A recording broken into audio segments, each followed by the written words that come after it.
Salut à tous, c'est Baptiste de Ligne Jaune. Aujourd'hui, je me retrouve à Diffart, à Parthenay. Je suis accompagné de TLR. Yes, I. Tu vas bien? Ça va et toi? Ça va super. Est-ce que du coup, tu peux te présenter? Eh bien écoute, bonjour à tous, moi c'est TLR, artiste émergent dans l'univers du reggae. Je me suis lancé il y a 5 ans entre guillemets, j'ai plaqué boulot, copine et tout pour me lancer dans la musique et puis petit à petit, voilà, l'oiseau a fait son nid et on évolue donc c'est cool. Donc, tu as dit que ça faisait 5 ans. Ouais c'est ça, à peu près 5 ans qu'on vraiment structure plus le truc, qu'on se professionnalise quoi. Mais du coup, avant ça, tu faisais quand même de la musique un peu? Ouais complètement, je faisais un peu de musique, je composais chez moi, ça m'arrivait de faire quelques vidéos pour les copains, mais ça restait plutôt pour moi, je n'osais pas trop encore montrer aux yeux des gens, tu vois, j'avais un peu des craintes et je gardais ça pour moi, mais c'est parti dans le bon, donc c'est carré. Et du coup, avant, tu travaillais dans quoi? Avant, j'étais cuisinier, voilà, je suis diplômé d'école de Saint-Michel-Mont-Mercure, voilà, à qui je fais un gros big up parce que mon directeur, je sais qu'il me suit, il me donne de la force sur Facebook, donc c'est cool. Mais ouais, j'ai fait des études de cuisine et donc voilà, ça a été mon taf pendant mes premières années de grand, quoi, où je travaillais, voilà, après le diplôme. Et puis après quelques saisons, l'été sur le bord de mer et tout, je me suis dit, un peu de musique avec les potes, c'était cool. Petit à petit, voilà, le truc s'est lancé, quoi. Et du coup, qu'est-ce qui t'a donné envie de vraiment te lancer dans la musique? Bah, je pense que c'est le partage, c'est les émotions et puis c'est vraiment ce truc de passer des messages. Moi je sais que j'arrivais pas trop à savoir mes problématiques jusqu'à ce que je puisse les poser sur un morceau et en fait rien que ça m'aidait moi et je me suis dit en fait en me rendant compte que il y a quelques personnes qui m'envoyaient des petits messages en mode super et tout, je me reconnais, enfin et du coup de fil en aiguille on se dit ok c'est trop cool, je suis pas tout seul et tout, je partage la vibe. Voilà, c'est que du kiff, hein, c'est que du love tous les jours. Quel artiste ou qui t'a inspiré du coup au début? Un peu tout, parce que j'ai des parents qui écoutaient beaucoup de tout. J'ai grandi entre Trio, La Rue Quétanou et Madonna. C'était vraiment les extrêmes en fait. Et je me suis beaucoup aperçu que j'aimais en fait tout ce qui était les sonorités reggae, qui est tam tam et tout, grosse basse. Je trouvais ça super intéressant. Et puis bah voilà, ça n'a pas été ma première idée parce que justement j'avais un petit problème pas comme un truc de crise identitaire, tu vois, où je trouvais pas trop ma place dans la musique. Et je me suis dit dans un premier temps, on va faire des petites chansons à la guitare et puis on est parti sur le rap pour essayer d'avoir un peu la casquette du mec qui fait du rap avec ses copains. Voilà, comme ça qu'on veut ressortir auprès des gens. Et puis, je me suis rendu compte au fur et à mesure de l'évolution que c'était pas vraiment ma place, quoi. Je me sentais pas dans une bonne énergie. J'avais un truc de trop concurrentiel, trop de chiffres, trop de trucs, beaucoup trop en fait. Et donc je me suis dit ok, je vais peut-être essayer de me rapprocher d'un truc qui me plaît vraiment, sur lequel j'ai des vibrations, j'ai des émotions. Et là le reggae m'a parlé tout de suite, quoi. Du coup, juste avant, on discutait, on a discuté de ton album que tu as eu à sortie quand déjà? Je l'ai sorti fin janvier. 2026, premier album 100% reggae avec des belles collaborations dessus, Tonton Tomahawk, Fat Babs, l'officiel. Donc merci à eux aussi d'avoir fait confiance et d'être sur le projet, quoi. Et du coup, avant ça, tu n'avais pas sorti d'album, c'était vraiment ton tout premier là? J'avais sorti un petit EP, Latitude, qui était beaucoup plus du coup hip-hop, où j'ai exploré quelques sonorités, voilà, sur lesquelles je me faisais plaisir. Quelques singles, pareil aussi, beaucoup même. Au début, je commençais qu'avec des singles. Et puis voilà, premier album, on s'est dit c'est un style qui me plaît, je me ressens, etc. Il y a des portes qui se sont ouvertes et puis on s'est dit voilà, on fonce, c'est ça qu'on veut. Parmi du coup toutes tes chansons sur ton album, laquelle est ta préférée? C'est la dernière track avec Fat. Respire un peu, tu sais, le temps avancera. Je suis prêt à courir pour toi, je fais les 100 pas. Et au fil du temps, j'ai la mentale, j'avance grave. J'ai peur de perdre du temps là, j'ai le cœur qui s'emballe. Mon gilet ne sent pas les coups, écarte tes distances.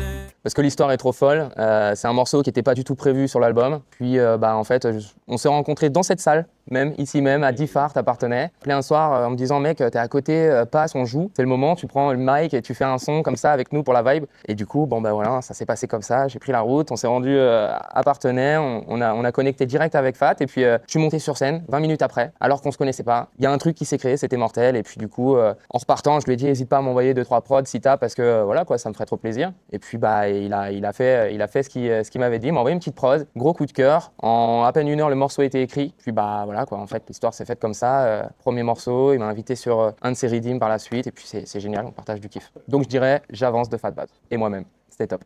Et parmi toutes tes musiques, si tu devrais en supprimer une? C'est toujours difficile de scrap des sons comme ça parce que on les aime tous un peu en vrai dans le fond. Je dirais une reprise en vrai. Je dirais une reprise parce que c'est du coup des expériences que j'avais faites sur du hip-hop. Voilà, il y a 3 titres de l'album qui étaient en sortie en hip-hop. Je me suis dit justement dans cette vibe et tout, je me suis dit ok, pourquoi pas essayer de ramener des sons que les gens ont connus ou alors qu'ils connaissent pas encore dans une vibe reggae pour voir si ça peut aussi passer et si les gens le prennent bien. Les gens l'ont bien pris dans l'ensemble et je suis trop content. Ils ont vraiment pris le truc en mode un peu expérimental et du coup ceux qui préfèrent la version hip-hop ils l'écoutent toujours et ça fait trop plaisir. Et ceux qui l'écoutent des 2 versions ça fait trop plaisir aussi. Enfin vraiment les gens l'écoutent de la manière qu'ils veulent. Donc en vrai je dirais plutôt On s'aime version reggae. En vérité, c'est vrai, t'as tout pour toi. Je pourrais t'aimer comme un fou tout le temps. Si toi t'as peur d'aimer, dis-moi pourquoi. Laisse-moi t'aider, j'irai doucement. Bébé, en vrai, ouais, je sais. Parce que c'est un titre qui a très bien marché en hip-hop et en reggae, il a son succès. Enfin, moi, je sais que j'adore le jouer sur scène, tu vois, c'est un truc que je kiffe. Mais si je dois le scrap, ça serait ça lui. Du coup, tu as réalisé plusieurs collaborations, plusieurs feats. Laquelle vraiment t'a marqué? Mon premier featuring officiel, c'est Tomahawk, du coup. C'est légendaire, genre... J'étais trop content, j'y suis allé au culot. Je lui ai dit yo, je suis dans le secteur parce que je sais qu'il est danger. Et je lui ai dit que j'étais dans le secteur et que j'avais une track à lui proposer pour mon album et tout. Et en fait, il m'a répondu du tac au tac avec énormément de confiance. Il m'a dit ouais, je vois ce que tu fais, c'est cool et tout, avec plaisir. Et il m'a donné la force directe. Donc du coup, ouais, franchement, premier featuring, Tomahawk, c'est trop cool. Vas-y, laisse-moi 2 minutes, j'enroule un autre, il était trop léger. Que de la bonne ganja quand TLR débarque à Angers. Allume le microphone sur la version, on revient DJ. Que des bonnes vibrations ici, tous les massifs sont invités. Vas-y, laisse. Derrière toi le stress, va chercher l'amour dans les soirées. Et du coup, t'es avec lui dans une semaine, c'est ça? Ouais, c'est ça. Je fais sa première partie à Angers au Shabada. Ça va être trop cool. Du coup, avec qui tu rêverais de réaliser un feat? Sans réflexion, quoi. Sans réflexion ultime, Taïro. Voilà, je réfléchis pas. Okay, yes. Ouais, c'est Taïro. Taïro parce que c'est, pour moi, franchement, j'adore. Et puis, on pourrait casser un super truc. On pourrait faire un big tune, j'en suis sûr. Est-ce que tu te souviens de ta toute première scène? Je me souviens de ma toute première scène. C'était pour le club de foot de Saint-Hermine, chez moi, en Vendée. Mes copains m'ont fait confiance. Puis tout le club aussi. Vraiment, c'était ma toute première expérience sur scène. Il y en avait même pas, c'est pour te dire. J'étais sur le gazon. On avait foutu 2 enceintes et tout, micro, un truc... à l'arrache du tonnerre, mais ça m'a fait super plaisir de jouer pour mes potes et puis ils étaient là pour partager la vibes aussi, donc c'était trop mortel. Quelle a été du coup la scène maintenant la plus marquante? La scène la plus marquante, ça a été Paris, parce que j'ai fait la première partie de Fat Babs au Badaboom, donc ça c'était vraiment un super kiff, pareil il m'a fait confiance et tout, donc ça c'était vraiment super cool parce que première salle complète et c'est assez impressionnant et tout, donc faut assurer et tout, c'est génial. Le stress était bien là? Le stress était totalement là, il y a eu beaucoup d'émotions tout le long de la soirée avec toute l'équipe de Big Scoop, même les gars qui étaient là, il y avait beaucoup d'invités, donc franchement c'était génial. Et du coup maintenant où serait le lieu de rêve? J'en ai pas partout où je peux passer et laisser un beau message et de la good vibes, tu vois, ça me va, tu vois. Ça peut être ici, ça peut être dans un coin de rue, ça peut être à l'autre bout du monde. Je crois que j'ai pas d'objectif. Il y a toujours des scènes mythiques, tu vois, on a toujours envie de faire les scènes mythiques parisiennes, les petites boules noires, et puis comme on fait de Bink là dernièrement avec, si je me trompe pas, c'était pas la boule noire. C'est l'Olympia? L'Olympia, voilà. Avec pareil, du coup, Fat Babs et... Complètement, première partie de Fat Babs et les Redeem Riders. Donc ça, c'est des salles mythiques qu'on aimerait un jour voir de nos propres yeux. Après, c'est l'idée, voilà, on travaille pour. Si un jour ça y arrive, tant mieux. Mais je me mets pas la pression sur ça, quoi. Je sais que c'est pas la priorité. Je pense que faire kiffer les gens, c'est ma priorité. Après, ça compte pas trop. Est-ce que tu as un rituel avant de monter sur scène? Je sais pas trop. Je pense que j'ai un petit rituel. Je m'échauffe la voix déjà naturellement. Tu vois, je fais des petites vocalises. J'évite de fumer parce que c'est dérangeant. Donc je dirais je parle beaucoup. J'essaye de m'entraîner, de faire des vocalises pour éviter de bafouiller ou je reste concentré, quoi. Du coup, actuellement, tu vis de la musique? Oui, on essaye de s'en sortir. Je survis, mais en vrai, c'est tellement un kiff que j'y pense pas. Tu vois, pour moi, je suis heureux, je suis bien, j'ai pas de limite. Je suis mon propre patron, entre guillemets. Tu vois, j'ai une flexibilité, une liberté qui vaut tout l'or du monde. Donc, je me fais un SMIC, je paye toutes mes charges et puis on essaye de réinvestir dans notre musique. Franchement, c'est que du kiff. Voilà. Du coup, qu'est-ce que tu aurais fait si tu n'aurais pas fait de musique? Je pense que je serais resté dans les métiers de la bouche parce que ça reste quand même un truc, je pense, qui est dans la même thématique, faire plaisir aux gens. Et donc, moi, je me retrouvais à faire de la bonne cuisine pour les gens. Je me disais, voilà, ils apprécient, ils passent un bon moment, ça me faisait kiffer. Je pense que j'aurais continué la cuisine, peut-être même plus du côté pâtisserie parce que je suis un peu plus gourmand. Et c'est un peu un truc de cuisinier. Genre, les cuisiniers vont toujours préférer faire la pâtisserie et les pâtissiers vont toujours aimer faire la cuisine. C'est un truc un peu contradictoire on s'est fait la réflexion un jour avec des collègues. On s'est dit, c'est un peu bizarre. T'es pâtissier, mais chez toi, tu fais la cuisine. Et nous, les cuisiniers, chez nous, on fait la pâtisserie, mais pas la cuisine. Enfin, tu vois, c'est un peu un paradoxe de fou. Quel conseil, du coup, tu donnerais à un jeune artiste qui aimerait se lancer? D'être déterminé, tu vois, ça c'est un truc hyper important, déterminé. Et ouais, franchement, d'y croire, de pas te mettre de limites. Si tu te dis j'y arriverai pas, en vrai, t'as déjà perdu, tu vois. Et il faut pas se mettre de limites, il faut, tu sais, moi je me mets toujours des big objectifs et c'est ce qui m'aide à évoluer, tu vois, vraiment pas se mettre de limites, pas de barrières, c'est plus important. Quels sont du coup tes projets là, à venir? Mes projets à venir, eh bien, on a la tournée 2026 qui se prépare, on a quelques petites dates sympas. Donc l'idée c'est bien roder le show pour les dates qui arrivent cet été. Puis on est également aussi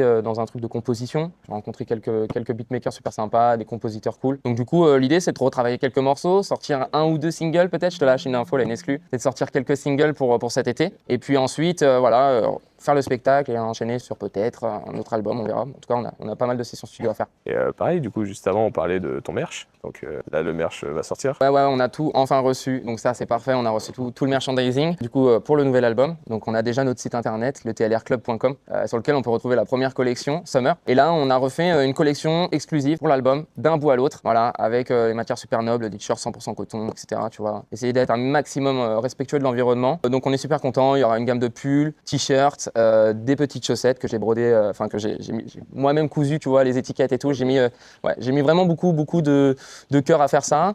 Je voulais ajouter ma petite touche sur chaque vêtement. Du coup, toutes les étiquettes que vous verrez TLR dans l'école ou sur les t-shirts, etc., c'est moi qui les ai cousus avec mes petites mains à la maison et ma petite machine à coudre. Voilà. Donc, c'est un petit truc que les gens savent pas, tu vois, mais que ça me fait trop plaisir parce que j'ai vraiment kiffé le faire ça, tu vois, un petit peu de couture. Et t'avais des bases dans la couture avant? Non, pas du tout. Non, pas du tout. C'est vraiment juste un kiff de rajouter la petite touche personnelle qui me fait du bien et je me dis au moins, tu vois, ça me fait plaisir. Je mets un petit peu de moi dans ça, tu vois.